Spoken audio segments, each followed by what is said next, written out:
Pemerintah melalui Kementerian Pekerjaan Umum memastikan kesiapan infrastruktur pekerjaan umum dalam menghadapi libur Natal 2025 dan Tahun Baru 2026. Salah satunya dengan memberikan diskon tarif tol hingga 20% untuk memperlancar mobilitas masyarakat selama libur Nataru. Menteri Pekerjaan Umum Dodi Hanggodo menegaskan kebijakan diskon tarif tol sebesar 10 hingga 20% diharapkan dapat meringankan beban masyarakat sekaligus memastikan perjalanan yang lebih lancar di tengah potensi peningkatan mobilitas dan cuaca ekstrim. Menteri PU menjelaskan adapun sejumlah diskon tarif tol ini terdapat di sejumlah ruas utama khususnya tol Sumatera dan Jawa mulai dari tol Jakarta Cikampek, Japek Elevated atau MBZ hingga ruas tol Jawa dan Bakahuni Terbanggi Besar sampai Terbanggi Besar Pematang Panggang Kayu Agung. Kebijakan diskon tarif tol ini diharapkan bisa berdampak pada peningkatan perekonomian saat momen libur Nataru. Antara 10 sampai 20%, luasnya mungkin mirip, ini lebih dari tahun lalu kan cuma 10% rata-rata ya. Tahun lalu rata-rata 10%, nah tahun ini 10 sampai 20%. Saya ucapkan terima kasih kepada teman-teman BUJT, Jasa Marga dan lain-lain telah berbesar hati menyumbangkan sedikit. China memangkas kepemilikan obligasi pemerintah Amerika Serikat atau US Treasury ke level terendah sejak tahun 2008. Langkah ini terjadi di tengah meningkatnya kekhawatiran soal keberlanjutan utang Amerika Serikat serta independensi Bank Sentral Amerika Serikat, the Federal Reserve. China memangkas kepemilikan obligasi pemerintah Amerika Serikat atau US Treasury ke level terendah sejak tahun 2008. Langkah ini terjadi di tengah meningkatnya kekhawatiran soal keberlangsungan utang Amerika Serikat, polemik plafon utang, serta independensi Bank Sentral Amerika Serikat, the Federal Reserve. Melansir South China Morning Post, data keuangan menunjukkan total US Treasury yang dipegang China kini tinggal sekitar 688,7 miliar dolar Amerika Serikat pada Oktober, atau turun dari 700,5 miliar dolar pada September. Angka ini menjadi yang terendah dalam 17 tahun terakhir dan merosot lebih dari 47% dibandingkan puncaknya pada November 2013 yang hampir mencapai 1,32 triliun dolar Amerika Serikat. Sejak Maret, China juga turun ke posisi ketiga pemegang US Treasury terbesar di dunia, di bawah Jepang dan Inggris. Tren pengurangan ini sebenarnya sudah berlangsung sejak masa jabatan pertama Presiden Donald Trump, meski lajunya tidak selalu konsisten. Tahun ini kekhawatiran makin kuat setelah Amerika Serikat mengesahkan Undang-Undang Belanja Besar yang dijuluki One Big Beautiful Bill Act, yang memicu kecemasan soal membengkaknya utang negara. Di saat yang sama muncul ketidaknyamanan terkait tekanan Gedung Putih agar The Fed menurunkan suku bunga, yang dinilai bisa mengganggu independensinya. Secara global, total kepemilikan asing atas US Treasury sedikit turun menjadi 9.243 triliun dolar pada Oktober, namun masih bertahan di atas 9 triliun dolar selama 8 bulan berturut-turut. Adapun Jepang tetap menjadi pemegang terbesar dan justru menambah kepemilikannya, begitu juga Inggris. Sebaliknya, Kanada memangkas kepemilikan secara signifikan. Berbagai sumber IDXNO. Bank of Japan menaikkan suku bunga ke tingkat yang belum pernah terjadi dalam 3 dekade. BOJ juga mengambil langkah penting dalam mengakhiri puluhan tahun dukungan moneter besar-besaran dan biaya pinjaman mendekati nol. Pada Jumat 19 Desember, Bank Sentral Jepang menaikkan suku bunga jangka pendek dari 0,5% menjadi 0,75% dengan suara bulat. Langkah ini menggarisbawahi keyakinan Bank Sentral bahwa Jepang berada di jalur yang tepat untuk mencapai target inflasi 2% secara stabil, yang didukung oleh kenaikan upah dan siap untuk menormalisasi kebijakan moneter yang berkelanjutan. Langkah ini membawa suku bunga ke level yang belum pernah terlihat sejak tahun 1995 ketika Jepang terguncang akibat pecahnya gelembung inflasi aset yang menyeret BOJ ke dalam pertempuran berkepanjangan melawan deflasi. BOJ juga menambahkan bahwa karena suku bunga real masih berada pada level yang sangat rendah, Bank Sentral akan melanjutkan kenaikan suku bunga apabila proyeksi ekonomi dan harga terrealisasi sesuai perkiraan.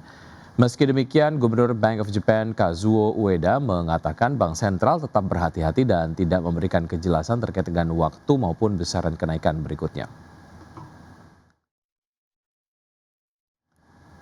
Selanjutnya, pemirsa, dari bursa global, indeks saham Amerika Serikat ditutup menguat pada Jumat pekan lalu setelah mengawali pekan dengan pergerakan yang bergejolak seiring rebound saham teknologi yang mampu mengimbangi kejatuhan saham konsumen.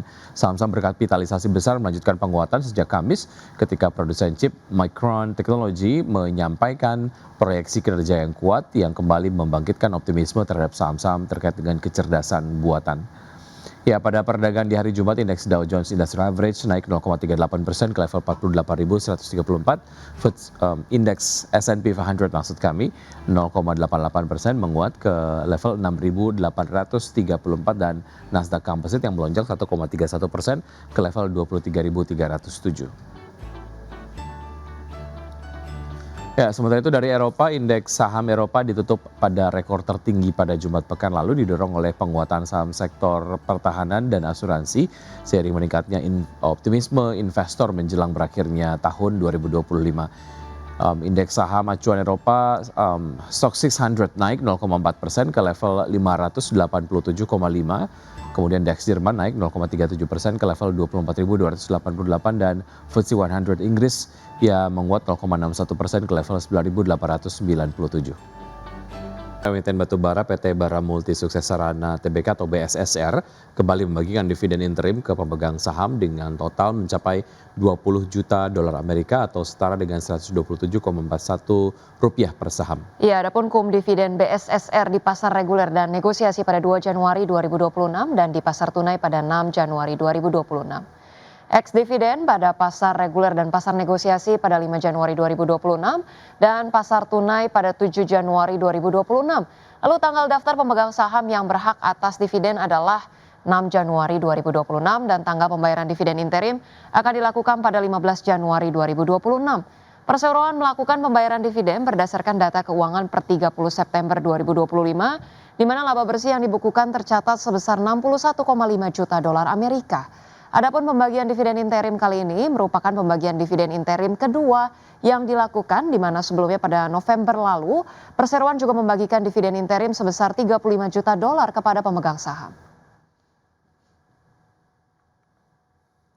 Ya, pemirsa, kita ke informasi berikutnya. PT Pantai Indah Kapuk 2 Tbk atau PANI mengucurkan dana 14,64 triliun rupiah untuk mempertebal kepemilikan atas saham PT Bangun Kosambi Sukses Tbk atau CBDK usai merampungkan pembelian saham. Ya, porsi kepemilikan PANI di CBDK meningkat dari posisi sebelumnya sebesar 45,9 menjadi 85,95%. Emiten properti PT Pantai Indah Kapuk 2 Tbk mengucurkan dana sekitar 14,64 triliun rupiah untuk mempertebal kepemilikan saham PT Bangun Kosambi Sukses Tbk atau CBDK.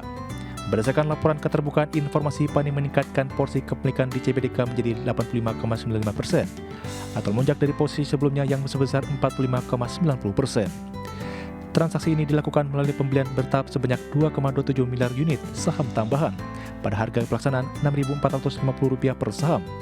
Dengan total nilai Rp14,46 triliun, pembelian dilakukan dalam 5 kali transaksi pada 15 hingga 19 Desember 2025. Dengan kepemilikan total kepemilikan PANI atas saham CBDK mencapai 4,87 miliar unit. Adapun biaya jumbo senilai Rp14,64 triliun tersebut bersumber dari dana right issue yang baru saja dirampungkan PANI. Dengan total dana segar yang berhasil dihimpun mencapai Rp16,7 triliun. Artinya PANI mengalokasikan sekitar 87% dari total dana hasil right issue untuk memperkuat struktur permodalan di CBDK.